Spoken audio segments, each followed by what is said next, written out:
George Bernard Shaw once wrote that life is a flame that is always burning itself out, but catches fire again every time a child is born. Life is greater than death, and hope, and despair. But that's not the way I'm going to use fire in this quick little video. To me, it's more of a metaphor for life, and not just the fire, but the gaining of it, the things that it takes to keep that fire burning, and the work behind collecting the resources to do so when you need it the most.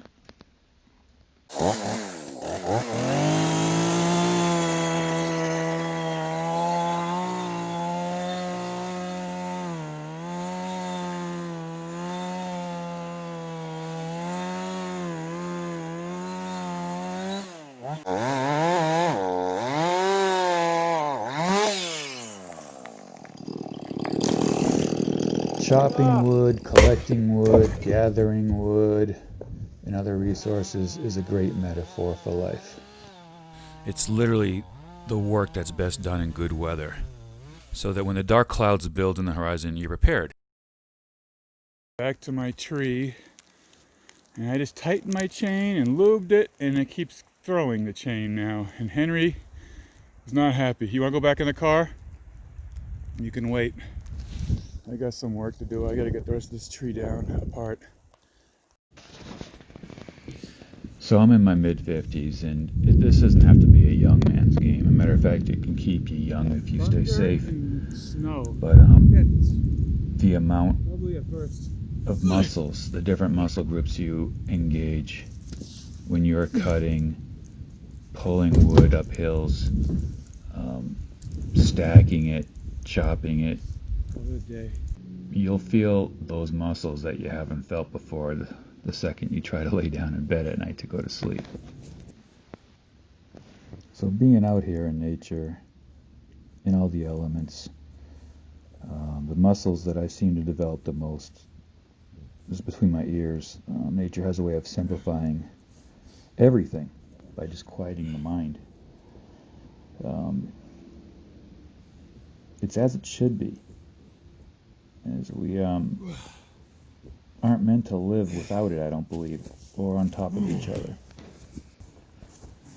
Other than the physiological effects, like reductions in stress, anxiety, blood pressure, heart rate, and tension overall, I believe I've also heard of the term ecotherapy. I'm not sure if it's a real term or I just heard it someplace, but I believe it's used to fight depression and build self-esteem, and I don't really see how that could be anything bad, especially for the people who need it the most. I also know that I keep mentioning, as I've mentioned it before in my previous videos, but to be able to think clearly and away from all the noise, I mean, outside of the natural noises, of course, is such a gift. So I'm definitely not suggesting for 1 second to drop everything, move to some crazy climate requiring wood in order to stay warm. Not that at all. It's just a metaphor and what I'm using and what has worked for me. It's an easy way for me to explain things. So in order to live in my terms, not someone else's, my own terms, and follow my own direction and not simply follow another's, I need to think ahead several steps. Most things in life we value require that kind of attention. I guess it's easier to allow another to lead, but in the end, willfully giving away this part of you is something that simply robs us of our individuality, unique gifts each one of us has inside that just needs to be uncovered. So again, I've said this before as well too. I think I read this from Jordan Peterson a long time ago, but in order to know where you're going, you have to know where you're standing.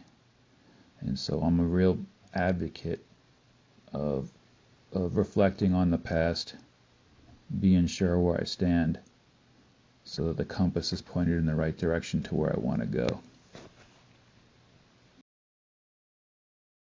And it took me a little while, because I had to play the game where everybody plays, where you just work your ass off and go home and eat and turn on the TV and live in someone else's fantasies. So when I'm watching Dick Prenicky build his cabin out in Twin Lakes, and I get lost in that, and it feels more natural doing something like that than it does to put a suit on, shave, go to work, make money, build a family, buy new cars.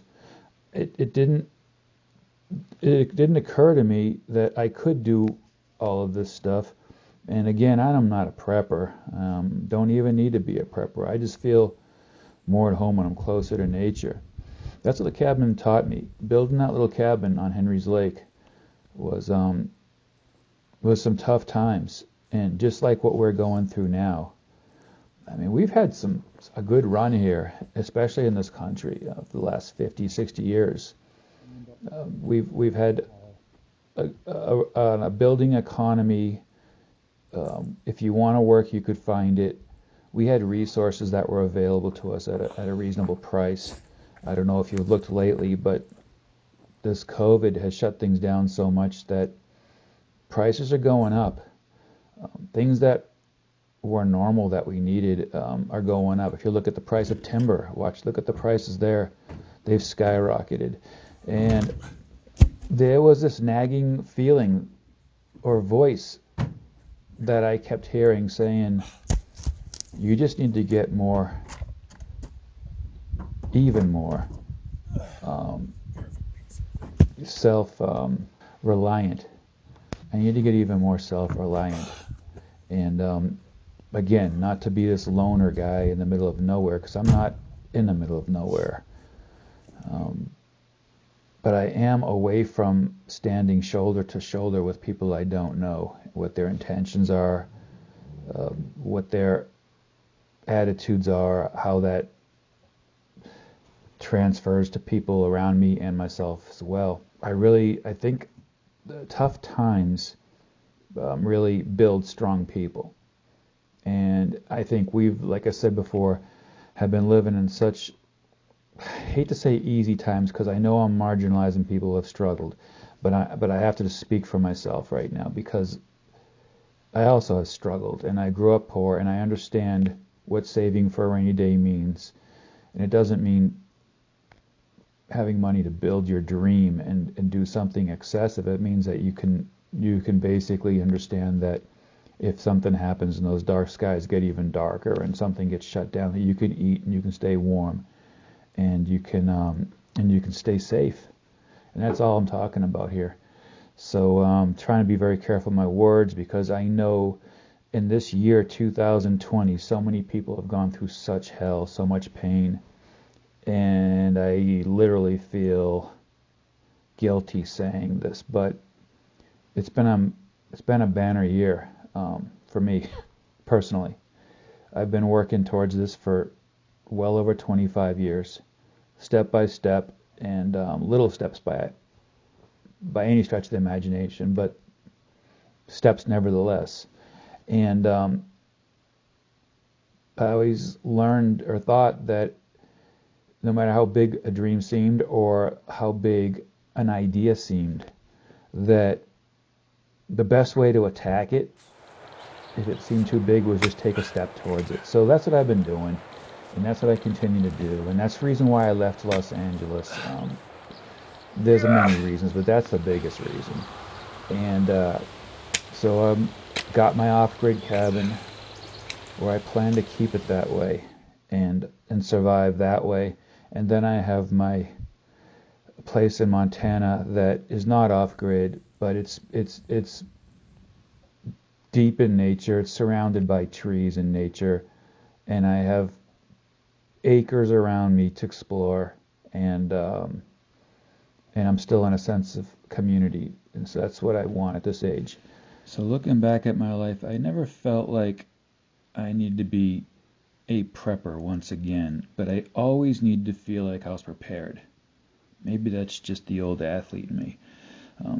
I'm also quirky, where if I have to go into a restaurant, I really don't like sitting with my back to the door. I like to know what's going on. I'm always planning an escape route. I don't know, maybe I watch too many movies. But over time, this has been embedded in who I become, and I think it's serving me well, fortunately. I don't like telling others what to do at all. It's just not my style. But I have always journaled. I've painted, not the kind that I'm doing now, but fine art, to kind of get my feelings out on a canvas.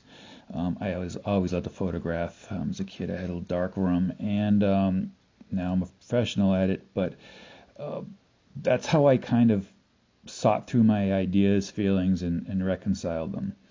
And I listen to a lot of people work their way through lives and not have that outlet.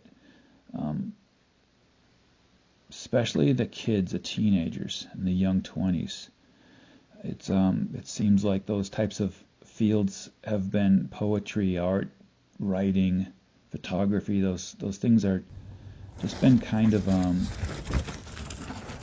they've been created with filters, so that you don't have to work to do it. You just take the picture, and if you want smoother skin, you have that. If you want a better sunset, you push a filter. It shouldn't seem like you have to go out and find those things anymore. So after listening and sitting for hours around medicine wheels, listening to issues be resolved from within, hard stuff too, like stuff that I could not identify with, and some I could, I thought, well, I like to journal, I like to video, I like to photograph, so why not post some of my feelings, ideas out there for others to stumble across? And although I don't ever want to tell someone how to live, I can highly suggest if you become more self-reliant on yourself, you leave the specter of catastrophe behind you as much as you possibly can. Your life is still going to get you somewhere along the way. It always does. But you can cut your losses, and you can really enjoy it along the way. And I think that's kind of where I'm coming from. So who knows? Maybe like Dick Prenicky did for me years ago, in an informal way. Just watching his videos. I just love watching him walk around and build things, and just on his own terms. And his successes were huge, and his failures were just as bad, but they amplified the successes even more, and that really rang true with me. So maybe there's somebody else who stumbles across this and feels inspired the same way. If that's the case, I am eternally grateful. I love this style of life. It affords me extra time once I'm ready here to go out and help somebody else, and I think that's the biggest reward I get. And yeah, that's it. And then you can reach out even further. I don't think this COVID thing is going away very soon, and I say that for so many different reasons. But I think there are some people who have got a taste of a little power they don't want to give up, and I do think there's a lot of fear out there, and that fear is going to take a long time to quell, and that means our markets and our industry and our resources are going to be tapped. And looking forward, if you haven't read the tea leaves up to now, they should be pretty clear. And I wish everybody one thing is to be able to navigate to the next wave of whatever it is the best they can, with the most dignity they can, and to help others as much as they can.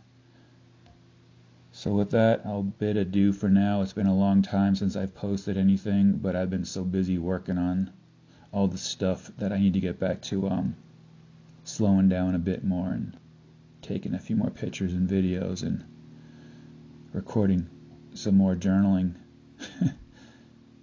Y'all be safe out there. There's no better time to be self-reliant than right now.